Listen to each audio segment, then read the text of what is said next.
Hello, everyone, and welcome back to the podcast series. Now, this is a series I'm super excited about. And the reason being is that obviously I talk retail and I'm in the retail space, but something that I haven't really touched on a lot in the series is marketing in retail. And what I'm really excited about today is I have Richard Leverman on, and he is fantastic in the marketing space. Now, what we're going to delve into today on this episode is why do you need to do retail marketing? How do you need to do it? And tips for doing retail marketing. So we're really going to break it down, simplify it, and really go back to basics on what that looks like in your retail store. So thanks for coming on, Richard. Thank you for having me. It's a great topic. I love retail. I've studied it. I've worked for a couple of very, very large retailers and worked in retailers as well. And I think it's such an interesting topic because lots of retailers are very good at buying and selling, but how do you get good about talking about yourself and promoting you from a marketing perspective? So it should be an interesting topic. Amazing. So I suppose starting off then, why retail marketing? Why do retailers need to market their business? I think if you go back 20, 30 years ago, it was dead easy. You put products in the store and people would come to you. I think with what's happened with digital and the rise and rise of Amazon, there's so much competition out there, and just expecting people to come to your store is not enough. I think you have to talk to people. Now, in the past, if you looked at, say, doing a Christmas campaign, you were fighting against other retailers, whether it be in your local area or your vicinity, and you were trying to give customers a reason to come to you. Now, I think your competition is so much bigger, whether it is high street giants, whether it is the online. And for me, if you don't get your marketing right, or if you're not doing it, I think you're missing out on an opportunity. And I think it's really, really important that we kind of understand why we need to do this. And for me, we all need customers. And it's also not just new customers that we need, but we need to talk to our existing customers. But we also need to talk to our teams that work in stores and inspire them. And I think, like I said, just having products in the store is no longer enough. Just having great customer service is not enough. For me, you have to do the marketing to remind people of your business if they're already shopping with you, or to give people reasons or inspiration to come and try you. And then you can hypnotize them with your offer in store. So for me, marketing is one of those things that it just needs to be done properly and to inspire people, to give people reasons to come and visit us. Yeah. So marketing, and you touched on a couple of points there with the online, how we're attracting, and you said they're retaining, and I suppose touching out to those customers that are regulars or whatever that might be. Marketing is, I suppose, it's such a vast space. So for those that are in retail and marketing, and we've talked about why it's important, but I suppose what is the first kind of steps you look at when you're talking to maybe retailers, Richard, with that marketing piece? What do you tell them to do, or what is kind of the first steps maybe that you'd get them to look at when they're looking at their in-store marketing, for example? Yeah, it's a good question. And I went onto Wikipedia just to double check, because it's about 24 years since I was in university, to give an exact definition. So I looked up the definition of marketing, and according to Wikipedia, where everything's true, marketing is the process of exploring, creating, and delivering value to meet the needs of a target market in terms of goods and services, potentially including a selection of a target audience. Well, that's okay, but I'd like to simplify that. And for me, marketing is inviting guests to the party. It's inviting people to hang out with you by sharing something unique that interests them. And the way I see it is that, let's say you've got a really great retail store with a great proposition, great products, great service. It's almost like, right, you're ready for your party. You've got some unique reasons for people to come to you rather than your competitors. So let's say, I don't know, you've got an exclusive on a product range, or you've got an evening event, or whatever it is that you're doing in your store, well, if you don't invite anybody, you're not going to have the right amount of guests. And I think for me, that's the simplified version of marketing.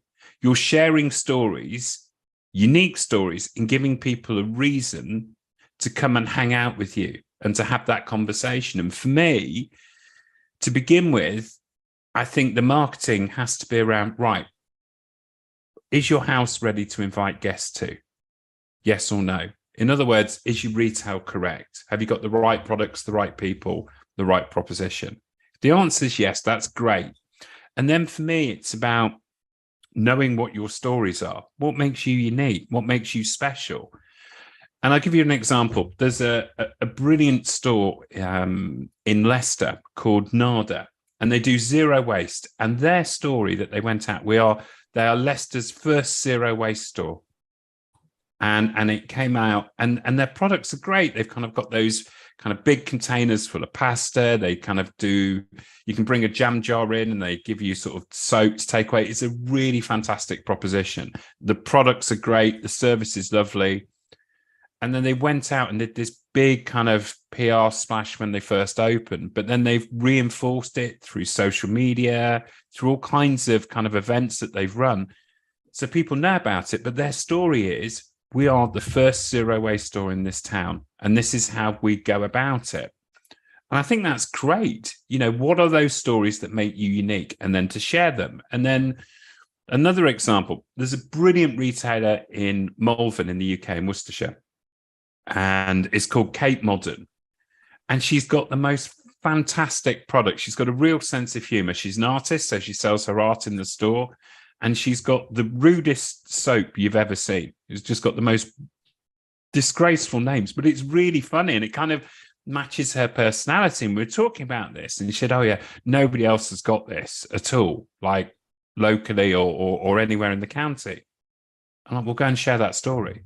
Go and share the story that your personality has selected these products to make people smile when they come into the store and smell nice. And this is kind of, what are those unique stories? And the final example I'm going to give you is a really fantastic store in San Francisco called Upper Playground. I'm wearing one of their hoodies today. Absolutely love it. And what they do is they get local street artists, an artist from the city of San Francisco, to design their clothes and their designs on them. It's brilliant. And that unique story allows them to compete against some of the biggest retailers in the world in that city. And for me, it's about, what are those stories that make you unique? And then go and share it with people. And for me, that's sort of a really, really good place to start kind of building your marketing. What are the stories that make you unique? What are the reasons for somebody to come in and visit you? Whether it is, this is zero waste and this is how it works. Whether it is, we've got the rudest soap you'll ever see, and it's just the perfect gift for the person that you cannot buy gifts for, and everybody has somebody like that. Or is it, we use local street artists and we do cool stuff? You know, those stories give people a reason to come and hang out with you. And for me, that's a really good beginning place to think about. And I think that if you're a retailer, why should somebody visit you? What's unique about you? What are the stories that are going to be interesting to attract customers to come and speak to you? And then it's about sharing those stories. Yeah, I think that's really interesting. I think what you're really honing in on there, I think, Richard, and the examples you gave were great, was having a story. So building a brand, building your marketing strategy around the story of those products. So yeah, we have a great product. But as you said, I think, you know, and it has massively evolved where, you know, we were filling the shelves in the stores with as much stock as we could, because that was our sales strategy. You know, years ago, you have loads and loads and loads of options, you know, and you gave the customer nearly too much choice almost. And now we've nearly gone a little bit back where we're having less options, but we're nearly building those options into what you said there, which is stories around the products and really profiling those products in a different And there's a way. reason for it. And the reason for it started probably 2006, 2007, where it just exploded, which is Facebook. Facebook made storytelling fashionable again. And we're all looking for stories to share with our communities. We're all looking for content. And, you know, for me, I love the story about Nada in Leicester, because she just had a child and just saw the amount of plastic being thrown away and just the waste in her weekly shop. So she wanted to do something about it. And she'd been in London and seen the kind of zero waste movement and went, well, why can't I do this in Leicester? And I just thought, wow, I really like her story. I've really bought into her. And then I've gone into the store and it's great. And I've then gone and shared that story with my local community. And for me, that's where I think storytelling has become fashionable again, or whether I go in and buy the kind of the rudest soap you've ever seen and give it to my friend Hannah, you know, all of a sudden you've got a story to share or tell. And I think we all have this. And like I said, storytelling's back in fashion.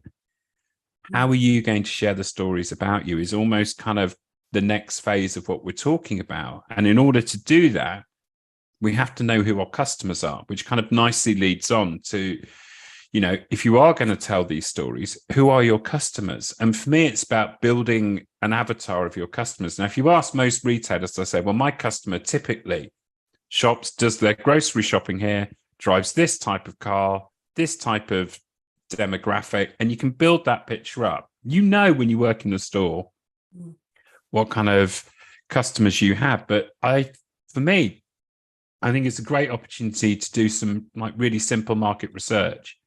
Ask them some questions. Now you can do this like with a survey that they can fill in. Sometimes that works, sometimes it doesn't. But I've just been working with a client that's got a clothes store where they've just been asking customers, oh, what social media do you normally use? And they're almost expecting everybody to say Instagram. And it turned out it was a slightly older demographic. They were saying, well, actually, we use Facebook and Twitter. Oh, that's really useful. And I think there's something about, if you can build up that picture of who your customer is, not only are you going to buy the right products and put it in front of them, but you can tell them the right stories in an environment that suits them. So, for instance, if you've got an older demographic, typically, some of them might be on TikTok. But if you're going to do all your marketing on TikTok and tell all your stories on there, then you're probably hitting the wrong people. So for me, having that customer avatar and flushing it out a little bit allows you to understand the stories that are going to be relevant to them and how to tell it to them in a way that they will receive it, if that makes sense about the customer avatar. Yeah, no, it does. I think so. You know, we're looking at obviously the story. So we have a really great product. For example, I don't know, we'll pretend this is a product and, you know, it's made whatever by hand or whatever that unique selling point is of it. And then I suppose as a process as such, we're looking at that product and that story, but then we're understanding what market to penetrate. So who are we actually chasing? We're not chasing everybody, but we're being really strategic. And I think that's what you're talking about there. So we're going out and we're doing our surveys. We're asking the right questions to understand how to get our messaging clear. And I think that's what you're saying there, and our messaging clear on the right platform, because I think many of us can get very overwhelmed with social media, and there is so much content there we're consuming on a daily basis, and it can be quite hard to be on all platforms, and especially if you're building a community and you're interacting or engaging on those platforms, because I think it's one thing to talk about, you know, your product or talk about your store, your retail business, but you don't build a community without interacting with those people. So really, do you have the time and resources to interact on 5 platforms, or are you just really looking at 1 or 2 where you know those customers are going to be on and you're asking them about how they got on with the product, you're engaging with them and building a relationship with those customers, which I think is really important. Yeah, I mean, reality is we don't have unlimited budget and time, which is, you know, and I think there's a little bit where I think marketing in so many ways can be very, very overwhelming. And I like to try and simplify the thinking behind it, which is why we started with storytelling. It's why we're trying to understand where our customers are. And then I think you were saying about social media overwhelm. I saw a great stat that the average person uses their thumb to scroll the equivalent of the Statue of Liberty every week. Well, that's quite a lot of scrolling. No wonder my thumbs are so healthy. And I think there's a thing where if we're time poor and cash poor when it comes to marketing, where are we going to invest our time and our energy? And that's why I said to you, if you can understand your customer avatar and you can understand where and how they hang out, then you can go and reach them in the right space. And whether that is social media, whether that is traditional media, but I think that understanding of who our customers are is so important. And I think what's great for retailers is you have your existing customers. Go and talk to them, go and ask them questions about where it is that they hang out. Where do they, some of it, if people are walking into your store wearing designer clothing, so you can kind of build up an impression of them. By the kind of credit cards they use, you can build up that impression, and a good retailer knows who their customers are. But asking them a few more questions about where they go, who they interact with, how they engage, I think it really helps you build the decisions around where do you put your marketing efforts. And I think otherwise you're going to waste time, but also you're going to waste resource. And it's fascinating for me when people say, oh, but my store's for everyone. Well, it might be, but who is your typical customer? Because there is always a typical customer that comes into a store.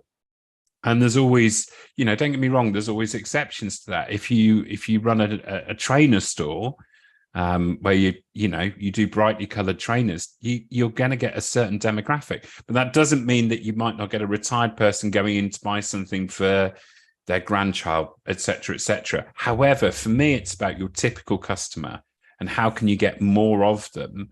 If you are going to go after a different segment, great, but make sure that you've got everybody from your typical first, is my thinking. I think that's really interesting. And I think what you touched on there is, if we are looking at going after a different segment market, that could be a gifting market, that could be, maybe you could do promotion around that. So, we're doing that over maybe a limited time run, but we can see, that could be a thing where we could measure that then, I suppose, more specifically down in that piece.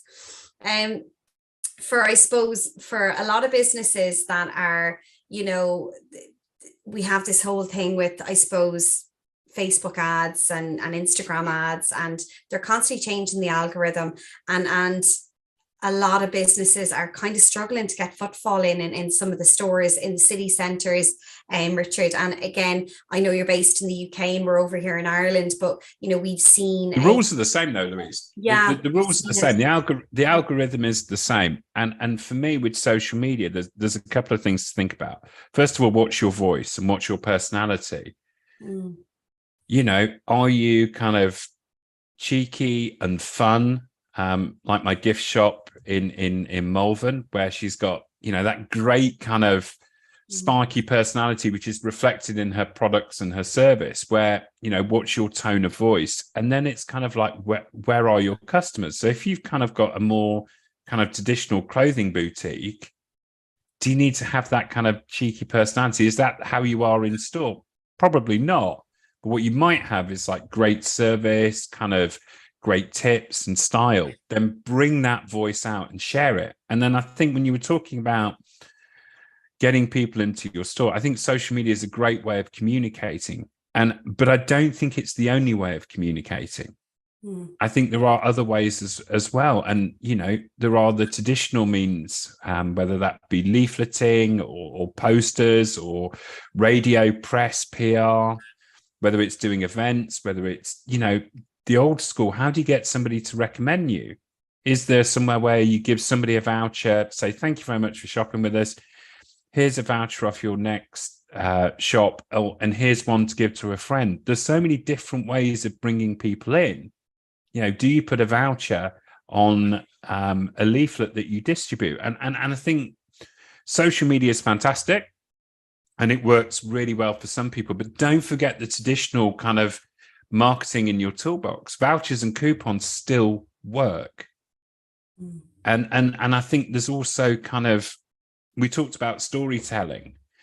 And for me, you always see it on LinkedIn, but you also see it in kind of the major cities where People do fantastic window displays and people take pictures of it and share it. Well, this is what I was saying to you earlier about storytelling.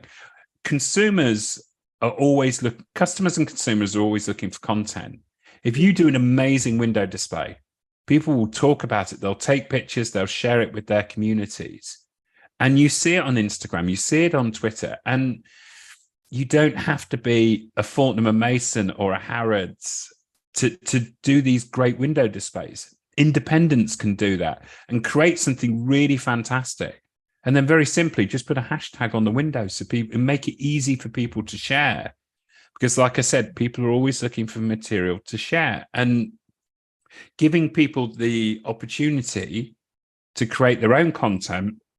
And again, referring to the artist store, she's just put a giant kangaroo in the middle of her store that's made of lots of different parts of Australia. So they kind of got different materials, this and that.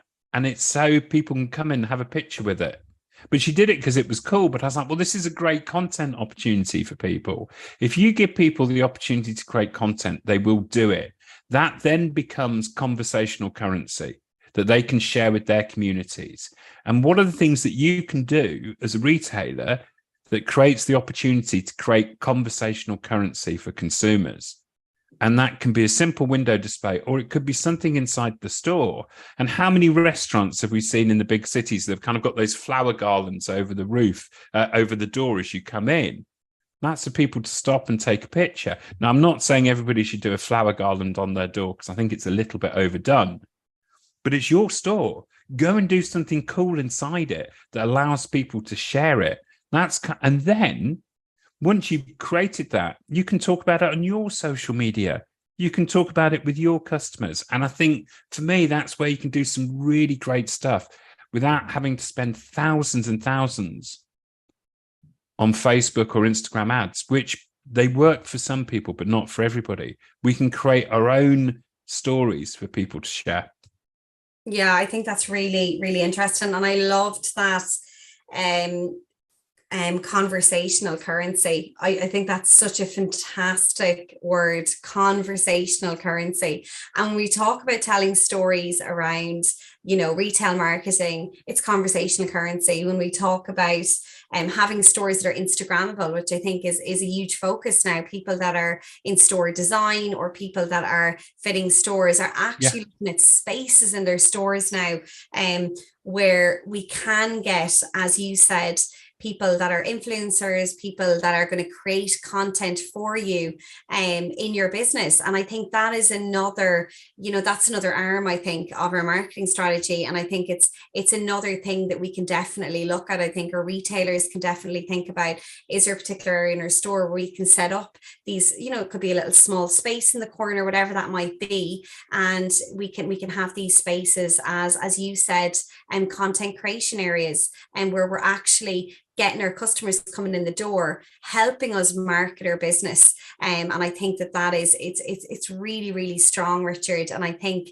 even from our staff, and I think I listened to Gary Vaynerchuk there a few years ago, and there was this thing around, we're going to be hiring influencers in our businesses. But we're all influencers, Louise. This is something. Yeah. But we're all influencers, and I think this is really interesting that if we give people an opportunity, if we give people something that is worth sharing, that's the conversational currency. And we talked about something that is that you can photograph, but it doesn't have to be. That's not possible for everybody. It could be something as simple as sampling. Sampling is like, it doesn't matter.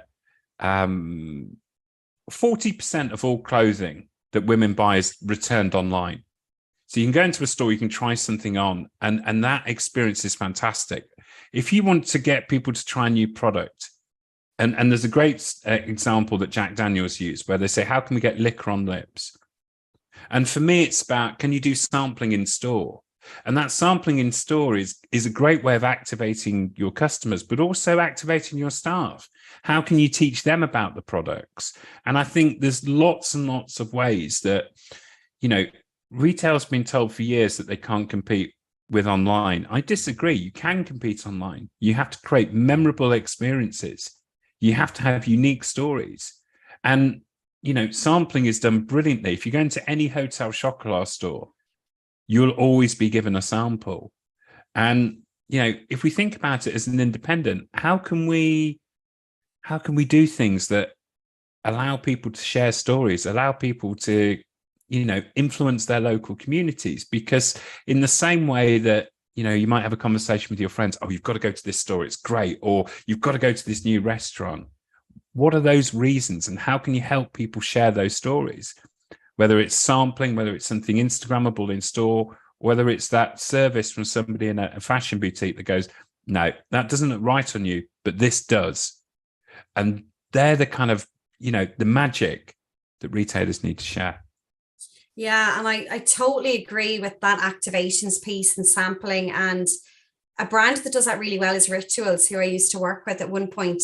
I don't know about you, Richard, but what I found was 2019, there was a huge, we had Lush, all these kind of cosmetic brands really driving, as you said there, brand activation. So we're getting we're using that interaction, that touch feel piece, because we know it increases conversion. And when we process it, we're going to get it through the till if we get them to touch and feel, taste the product.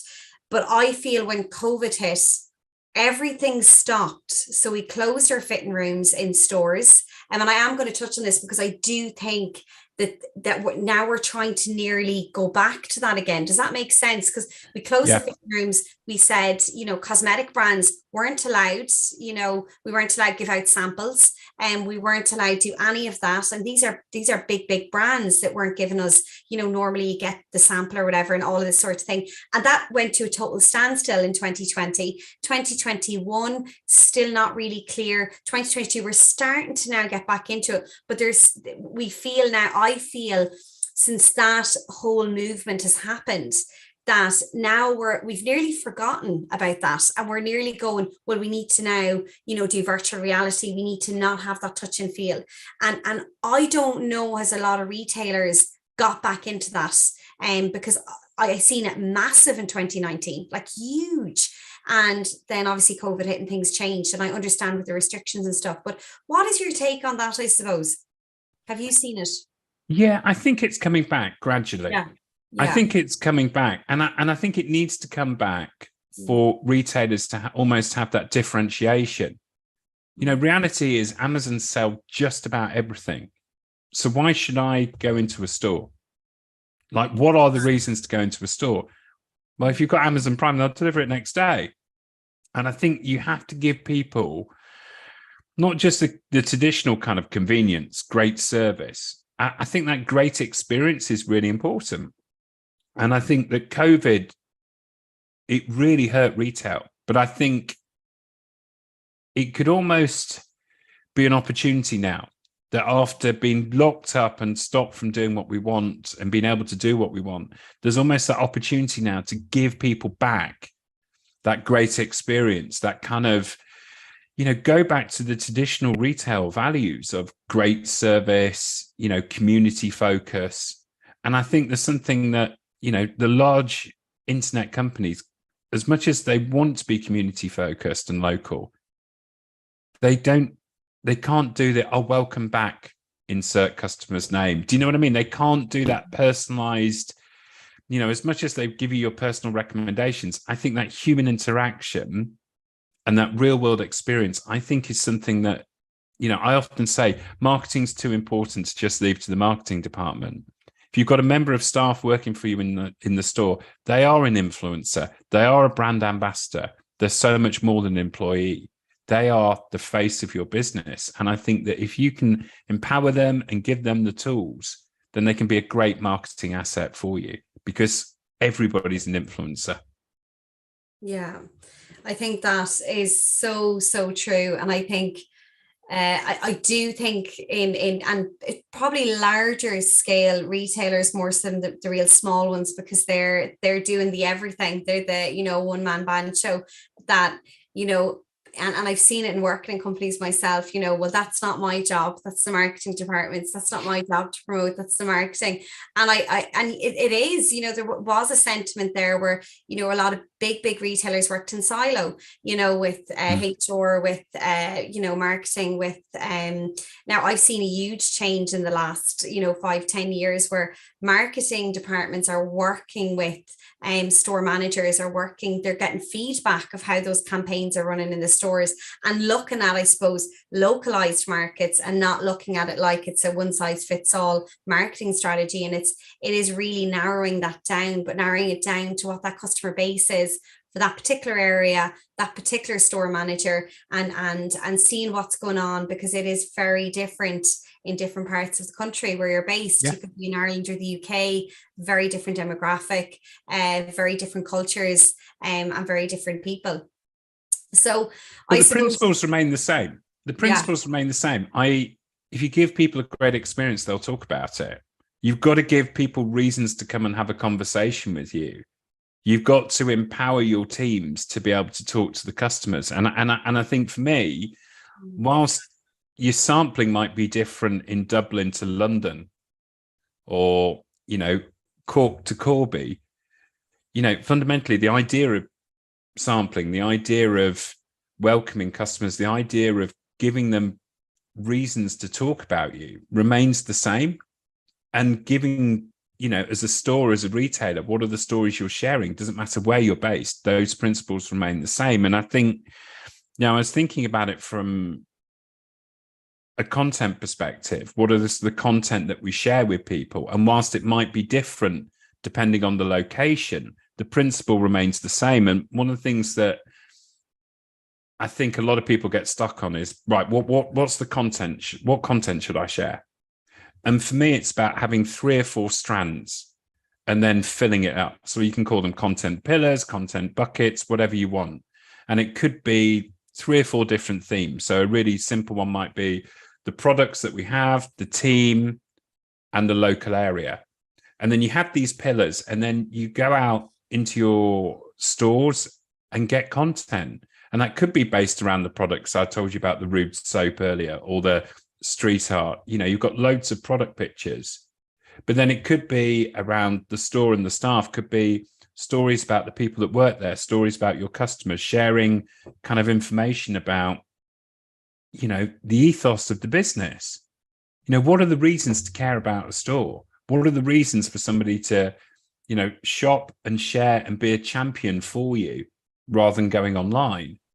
And then the other idea might be about the local area and sharing content about that and supporting other, you know, stores and businesses around you. And again, I was talking to one of my clients about, actually, the people within a 5-minute walk are not your competition. There's another town or a tourist town an hour away that's your competition, or Amazon's your competition. So actually giving people a reason to shop in your local area is not just your store, it's the local area. Well, there's a fantastic coffee shop next door. Share their content. Engage with people around that. And those simple content pillars allow you a structure and allow you a way of, you know, being able to put solid foundations and create the content to share with your audience around the stories that are going to be interesting to them. So just a thought that might help people. That's great. That is a great, that's a great structure, I think, and it's simplified it. Just one last question I'm going to ask you, Richard.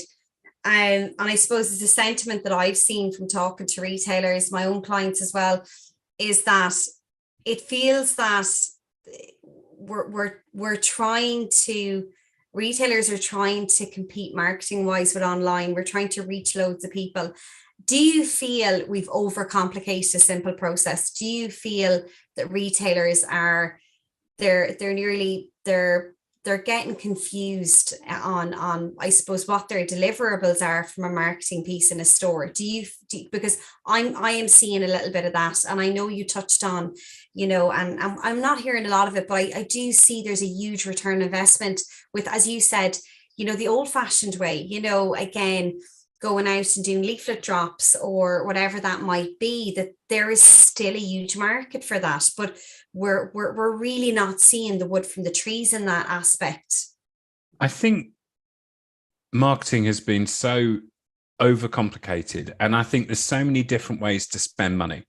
And it's always interesting when you check your LinkedIn or your phone messages, and you'll often have people, I can help you with your SEO, I can help you with Facebook, I can do Instagram for you, I can do TikTok, I can do all of these things. And it's become really overcomplicated. Reality is, most retail businesses need more customers coming into store, spending more money. So how do we increase the sales, the average transaction value, or the average amount of customers per week? Fundamentally, that's what we need to do. Marketing is there to assist that process. And if you simplify it, your stories, your reasons to come in, your unique points, your customers, how do you connect it? And if that connection process is by using SEO or by Instagram, great, do it. Whether it's by using leaflets. And I think everywhere is different, which is why I think you need to have a little bit of a plan, but I also think you need to know your customers and your stories. And then it's just about connecting them. And I think it's really interesting. Everybody will tell you that the type of marketing they do is the most important. You need to do Google Ads, you need to do SEO, you need to do Instagram. You need to do what's right for your customers. In the same way that you get the right product assortment, it's no different with marketing. What are the messages that are going to influence people to come in and increase their average transaction value or increase the average amount of customers into your store? Simplify it, really simplify it. And then you can start building a plan around it. But like I said, there's so many people out there selling their services, which is great, but there's also a little bit what's right for our customers. Thank you, Rich. So at the end of the show, I just give a kind of an overview of what we kind of discussed, I suppose. And I think you really touched on it there just a minute ago. We have a really great product. We need to have a story around that product. So again, building a story around that product, understanding your customer that wants to buy that product and aligning that with that customer, and understanding that customer avatar you have coming into your business, shopping with you. And how do you find out that customer avatar? Surveys, ask questions, go out to the marketplace, find out who they are, build that avatar, and then understand how they want to be communicated. So what way do they want to be communicated? Is it by email? Is it by text? Are they on? What social media handles are they on? How do we reach out to them? How do we communicate to them? How do we tell them about offers or promotions? So figuring out what way they want to be communicated to and tailoring your marketing strategy that way, which is really important. I think you touched on around building stories around your brand, that we can build themes or pillars. And you gave an example there of products, teams, or local areas. So again, you could build stories around the product. So again, talking about that amazing product, where it came from, if it's a sustainability piece, whatever that might look like in your domain. Teams, so talking about your staff interacting with that product. Maybe they've used it, maybe they've sampled it, maybe they've given it as a gift, maybe you're going to have a photo, maybe there's going to be a talking point around it. Maybe there's something on the local area. Maybe you're getting involved with, I know we talked about coffee shops. Maybe you're partnering with a coffee shop, you're doing an event. Talk about that, bring that into the domain. Maybe you're partnering up with someone. Again, we talked about window displays. These are a key selling point. Don't forget about that. Having a QR code or whatever that is, so they can share that. Making your business, as I suppose, and you touched on this, conversational currency. So conversational currency is, and I think that's such a fantastic word to use. And I'm going to be definitely using it a lot more in the next couple of weeks. But I think it's such a powerful word, conversational currency. We talk a lot in our business. We talk a lot about our business, but how much of that is conversational currency? So much of that are we going to convert? So really telling our story to the right audience in the right way that's going to engage those people that we want to bring into our business, which I think is really important. And again, we touched on activations, which is our sampling. And you touched on something there, 40% of clothing bought online is returned. So look at that statistic as a huge opportunity for people wanting to come into the stores and try on your products and have that amazing experience. And it's not to say that we can't catch them when they do the returns. We can also create an experience with that itself. You have two great case studies about two great stores that really looked for finding what made them unique in their marketplace. And yeah, so there was really, really great learnings there. Is there anything else you want to add on to that? Yeah, just a few tips to help people. I think doing marketing is great, but you need to do a little bit of planning. And to do your planning, very simple. Know your customers, know your stories, but also monitor and track what you do. If you do a leaflet campaign with a voucher, how many were bought back? If you do a Facebook campaign, how many interactions did you get? How many engagements did you get? I love benchmarking as well. So what do your competition does? But also look outside competition. And there's a brilliant cake chain called EL&N. Their social media is stunning. Have a look at what they do well. So their content pillars are around product, people, and their stores. And it is really obvious. So I think for me, there's something about benchmarking. Benchmarking is not copying. It's looking at what other people do well. Because when you are doing your marketing, you need to be you. You need to know your voice and you need to know your business. And those stories don't necessarily just have to be about your products. They can be about why you set your business up. So I talked about the zero waste store.